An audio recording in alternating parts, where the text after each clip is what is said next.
the new marketing for your small business podcast. Delivering the latest opportunities in marketing to help your small business grow and prosper in a digital world. Hello and welcome back to the new marketing for your small business podcast. I'm your host, Luke Porter from Moving Tree Media. And in this episode, we're wrapping up our 3-part series on Facebook marketing. In episodes 1 and 2, we covered how to set up your Facebook business page correctly, how to build a content strategy, how to engage with people. So if you haven't listened to those yet, be sure to check them out. But in today's episode, we are diving into Facebook ads. Now, I've tested almost all of the ad platforms out there, and I believe this is like the most powerful tool to help you reach new audiences and grow your business. So we're going to talk about the different kinds of ads, some of the differences between boosting and running a full ad campaign, and how to target the right people so you're not just guessing. Let's jump right in. So first, let's clear up a common question that I get asked all the time. What's the difference between boosting a post and running a Facebook ad? So boosting a post is kind of like running an ad. It's the simplest way to advertise on Facebook. It just takes a regular post, you put some money behind it, and you get it out there to more people. It works amazing for increasing the reach or engagement on a post, especially if it's already performing well by itself. I've said this before, but one of the best ways to advertise is you put out posts and wait for one that is doing better than the others for whatever spark that post had, and you put extra money behind that. So boosting a post works great for that. It is a little bit more limited than running an ad. You don't get as many options for targeting or placement or campaign goals. So that's where running an actual Facebook ad, like through Ads Manager or Business Suite, gives you a little more power. When you're running a Facebook ad, you have different campaign objectives. Like you can actually make lead gen forms that pop up right inside of Facebook where people don't have to go to another website. They can put their name and email and phone right inside of a form for you. You have more detailed targeting options, like you can make custom audiences that are based on a spreadsheet of your existing customers. You can also test multiple versions of your ad at the same time. This is what I do for my clients. For every single ad, we're running at least 5 versions of it at any given time to see what works the best. And then you can also run multiple different ads in the same campaign and compare the results. So boosting is great for that quick visibility, that quick engagement, and it's so easy. But for more control and, better results, I think Ads Manager is where the real magic happens. So now let's talk about targeting. One of the biggest strengths of Facebook ads is being able to target a specific audience. Now there are 3 main types of audiences that you can target here. The first is core audiences. This is where you choose the demographics, the locations, the interests, the behaviors. When you're creating an audience like this, you have a search box where you can search for all of these different items and you can add them to the attributes of who's going to see that post. So, for example, if you want to target homeowners in Minneapolis, Facebook doesn't actually let you target homeowners specifically by name.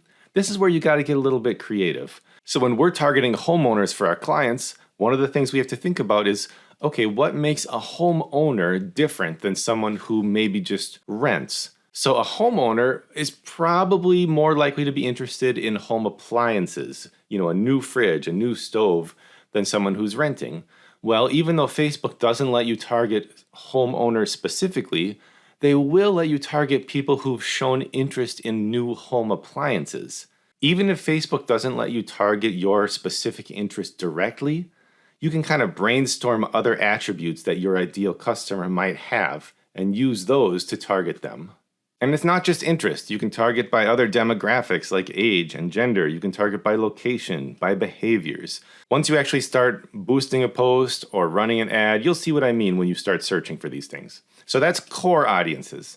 The next one is custom audiences. This lets you target people who have already interacted with your business.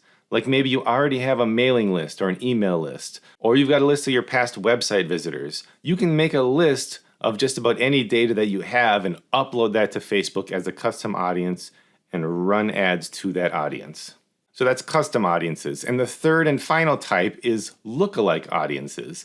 This helps you find people similar to your best customers. You can upload a spreadsheet to Facebook and say, these are my best customers.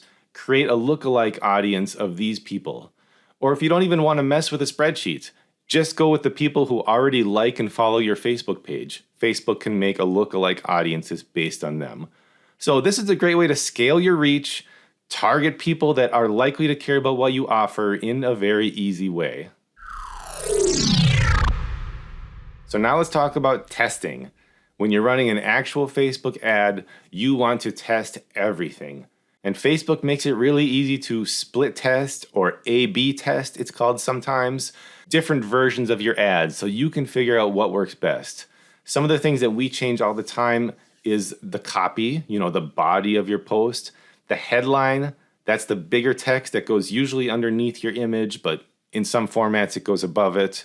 The button text. You can't really write a custom button text, but you get a list of about a dozen to choose from. Like learn more, get quote, get offer, sign up. Even little changes to the button can make a huge difference in who engages with your post. And then the format of an ad. Try a still image, try a video, try a carousel. But the big important thing is only change one thing at a time so you know what made the difference. For example, if you run 2 versions of the same ad and the only difference is the headline, you can compare which of those 2 headlines made the difference, which one got you more clicks.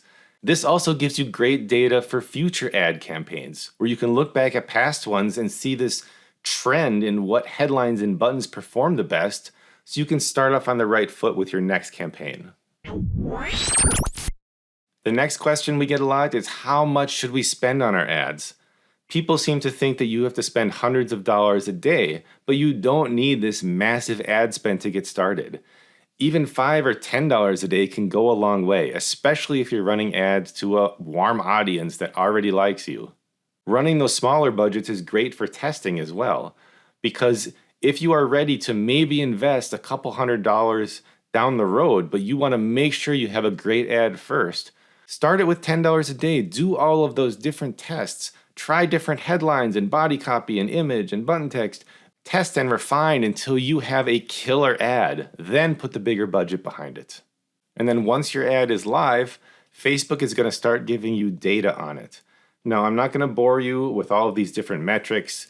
If you really want to get into these, you can go search on YouTube. But you're going to be looking at things like how many people saw the ad, how many people clicked on the button, what the cost was for that actual button click. For a lot of my clients right now, for someone to actually take the step to click a button and fill out a form that they're interested in your services, you're going to be spending somewhere between $20 to $60 per click. But that is a real customer who wants to do business with you. So what is the value of a customer to you? I bet it's a lot more than $20 to $60. So this is the kind of data that you can use to make decisions about your budget. If something isn't working, pause the ad and test a new version. And if something is killing it, increase your budget and run the ad longer. With that said, there is a very real thing called ad fatigue. You can't run the same ad for 5 years. You can't run the same ad for 6 months. People are going to get sick of seeing it. The numbers are going to drop. It's going to get more expensive for you to get results. And you might actually start losing potential customers because they're so sick of seeing your ad in their feed for months and months and months. I recommend changing out your ad every 6 to 8 weeks to prevent that ad fatigue from happening.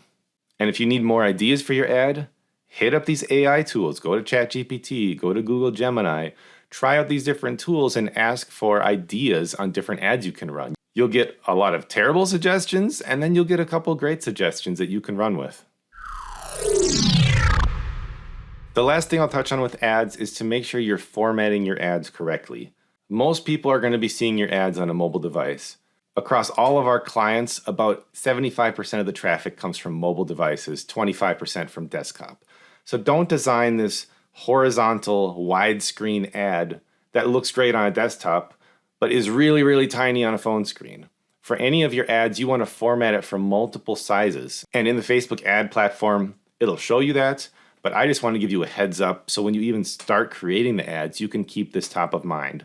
For every single ad you make, you're going to want a horizontal version of it, a square version of it, and a vertical version of it at minimum. Because Facebook doesn't only show your ads in the Facebook feed. It shows it in stories. It shows it over on Instagram stories. It shows it in the marketplace.